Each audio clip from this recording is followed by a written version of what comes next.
even asked for but won it anyways. It's Sonic and Swag's winning day. Fanfic culture totally pays off in this episode.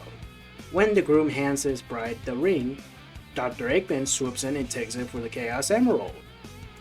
Though these things are known to spawn in crazy spots. The Blue Bird and his sidekick Tails pursue him to get it back, but they also bring Mario along for the ride. He's unwilling to go, likely due to his last adventure, and still wants to relax. But trends never sleep. Eggman's intent for the Emerald is to transform into his big screen counterpart Ace Ventura, so he could secure a date. Frustration upon failure causes Jim Carrey to accidentally throw his phone at Knuckles, and he crash lands on the Doctor. Apparently the two were star-crossed lovers in between films, and they begin to fall back in love. The heroes interrupt their kiss and try to take back the ring. It's revealed that Sonic and Knuckles were boyfriends as well, because my headcanon says, I was gay before the light! Mario pockets the emerald and they engage in a dogfight. Crashing on South Island, after the Anthro mascots battle, Sonic reminds Knuckles that Eggman broke up with him in the first place. Also, let's be fair, because he's an idiot. Shut up! So he switches sides, and all four of them head to the city to confront the Mac Doctor, after finding Tails beaten up thanks to his Sonic, help me! Eggman demonstrates the Emerald's power by turning anyone into a bootleg, leading up to the gem's trademark name. Eventually, Sonic nabs his remote, turning him into an actual egg, and the plumber crushes him whole. But they turn everyone back to normal. Resuming the winning, the unfitting couple finally gets married, and Swag finally grabs a taste of his chili dog, if you know what I mean. 8 out of 10. A bizarre fanfiction that's funny and way past spicier than Tsunami. The humor or pacing are solid, and the story is decently nonsensical. The only issue is Tails and Mario's lack of contribution among the other characters who are much more interesting. Of course, we have the official movies thanks for this. And things will be pretty different if the first one bombed. So it's funny to think Swaggo Sonic was purely accidental because of the creepy atrocity who will go on to the star in a Disney movie and all places. Coincidentally, having seen the real side to knowing a wedding is a major part of the plot, and Ancient Stone having a crush on Robotnik, it makes this episode not so far off from those things.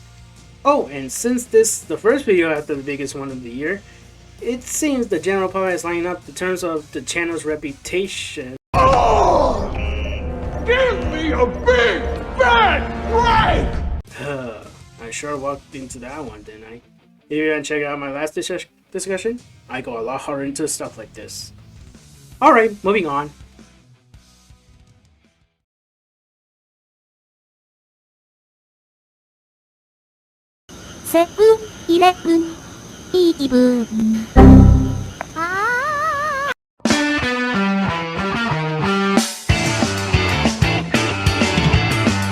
Mario visits the classic convenience chain for spaghetti and bumps into Boopkins, who took the job for his college fund.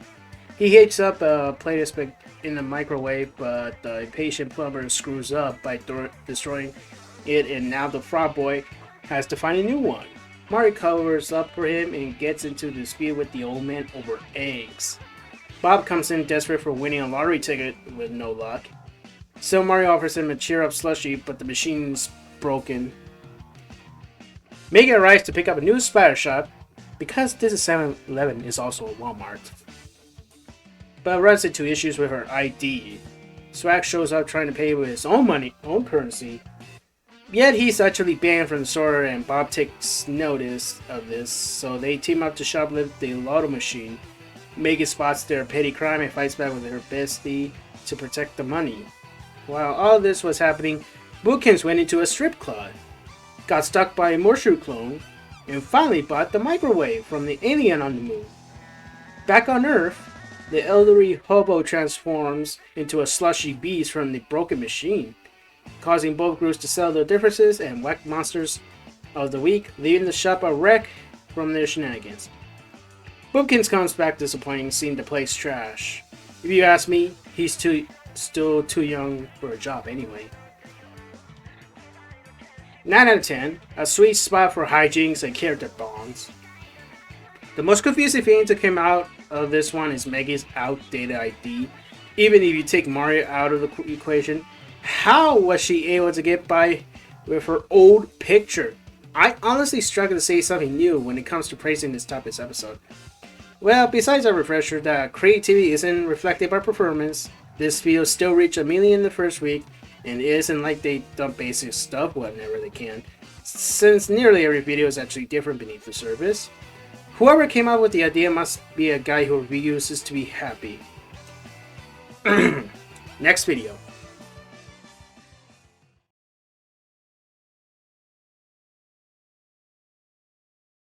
Animal documentaries. Faster than a cheetah, more muscle-bound than a gorilla, more agile than a great white shark, swooping overhead, feasting on our streets.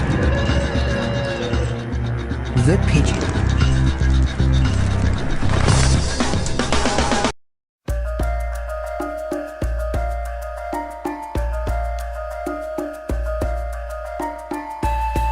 Unlike his previous documentaries, this one solely focuses on the paisano's average day in the morning. Mario puts Luigi on a stranglehold over not having breakfast, so he gives him a pasta coupon at the store. He crosses paths with the old hobo for the last plate. When did this guy become invested in Italian cuisine? However, before he could start the action, the hobo barges into his house, dead set for linguine loving after he was knocked out of the mall. The plumber's kicked out and suffers a humiliation with semi-homelessness from his rival having his way with the dish. So he takes shelter at a Starbucks but is booted from the premises by a car barista. You never guess what her name is. After a montage of begging for food and finding a place to crash in, he goes to Maggie's, which implies Bob's Hotel got back in business after the holidays.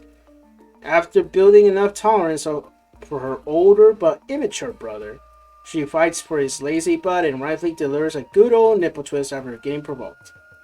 Mario is happy to have his home and food back, but discovers he secretly filmed the whole time by Four and his accomplice David. Proceeding to attack them, outside of the uploading a new video in verse. Why did they bother invading his privacy? Especially when the former hangs around him for most of their adventures. The world may never know. 7 out of 10. I actually like the successor to the old episodes. Especially when this one can be unanimously could be considered canon. There's some missed opportunity to make this feel like a real nature documentary aside from the narration. Maybe it could have been a shot in a single take or edited to look like something you find on TV. Might digress. Contrary to what some profess Chris believe, they haven't forgotten about their precious elder since he's been reappearing in recent videos. Put that in a pile of Luke dismissing the past. We also get a new side character in the midst, who actually talk about next time to get my points about her across. In terms of giving Mario more slow roll, it's in the ballpark, but there's still better examples than this. And we're not done talking about animals yet because it's time for the month's final video.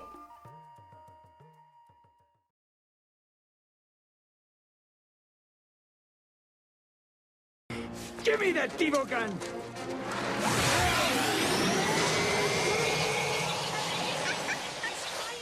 What is this?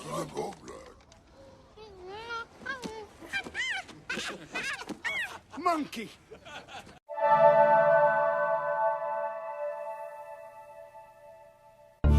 The crew takes a trip to the zoo, watching the exhibits and disobey the rules as they do, if there are any rules to begin with. Boopkins is held hostage by monkeys and Mario claims he belongs to them. I assume his run-ins with Donkey Kong are way behind him. Terry, without much hesitation, becomes one of the ducks. Melly takes a nap with a sloth, not that way, so it spits in the face of their scapegoat being goody two-shoes, and that's a compliment. Then Bob and Mario opens the pig pen, but these are no ordinary bacon batches. They suggest the former to be their leader as gratitude for their freedom. And Bob asks the Swine King orders them to take over the zoo. A moral compass shines through for the Paisanos as he attempts to stop the madness with his own army of primates. However, the fight for Darwinism doesn't stop there as Tari becomes the queen of... Wait, how do you forget already? All three groups clash in the premises while Bob has the upper hand with the dreaded children's icon from Britain. Mario, wanting the shit show to stop, which is oddly out of character for this series, turns to Millie, who's chilling with her sleepy branch huggers. She agrees to help out with her powers, not by turning the zoo into a bloodbath, but with music to soothe all the creatures and restore so much needed peace.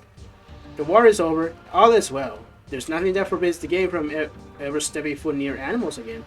They all engage in a DreamWorks-style dance party, and Mario channels his inner Lou Albano to the audience. Antibiotics. 8 out of 10. So random that it takes a lot in the first time, but it's worth it, and that's what we love about the show. It doesn't take its sweet time to develop into madness until it's over like other economies do. And surprisingly, Mario's the most interesting out of the bunch there.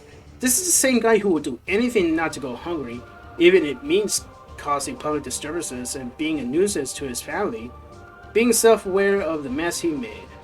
Practically be great opening the pig pen, but the time I said this out loud, he's forgotten that ever happened. What a mastermind. And it was cool to see Melanie remembering volumes ain't the answer, since her last year was all about that. And because it's a freaking zoo, people, those creators have been through enough. Although it was apparently convincing enough for YouTube that this got age restricted, at the time of writing, it still hasn't been lifted. A title and thumbnail change did nothing to help. And according to James, it wasn't actually because of violence against animals, but for nudity? Did these guys even check any other episode? Then again, this platform just sided with the copyright abusing homophobe and let a widely known kid dealer back in. So why am I even surprised? At least this makes it clear that Plumber being front and center doesn't equal immunity from this oh so wonderful algorithm. Make data how you will.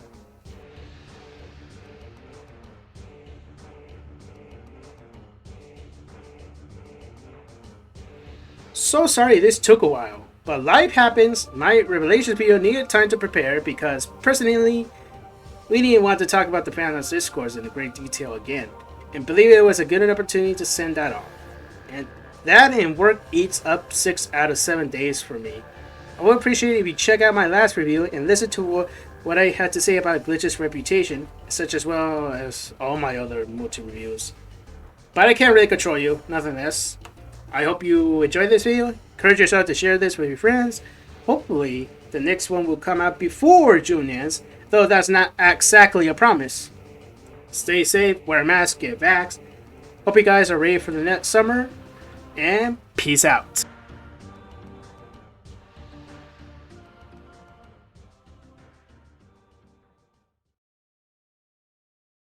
Well, it seems your credibility is now forever gone.